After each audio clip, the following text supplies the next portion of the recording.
Good morning সবাইকে। তো আজকে সকালটা শুরু করলাম ঠাকুরের পুজো দিয়ে। তো এখানে আমার পুজো হয়ে গেছে। এরপর আমি চলে এসেছিলাম ফ্রিজ থেকে মাছটা বের করে রাখার জন্য। তো চিংড়ি মাছ ছিল, ওটাই বের করে রেখে দিলাম।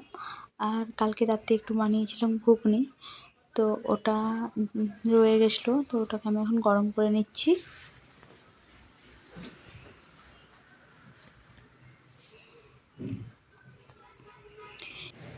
আর আজকেও বানাবো সে একই রকম স্টাইলের সর্ষে চিংড়ি। তো ওটা খুবই সত্যি ভালো লেগেছিলো, তো ও বললো যে ওটাই বানাবো আজ, সর্ষে চিংড়ি।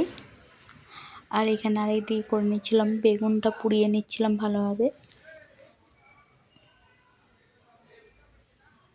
তো এখানে দেখছি যে বেগুনটা ভালোভাবে পুরানো হয়ে গেছে। এরপর এখানে আমি বেগুনের মধ্যে জল দিয়ে দিলাম, কারণ যে বলে বেগুন পুরানোর পর নাকি জল দিতে হয়।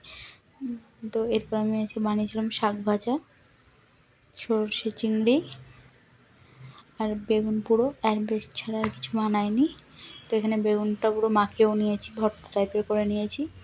এরপর আমরা দুজনে একটু সন্ধ্যের দিকে বেরিয়ে পড়েছিলাম।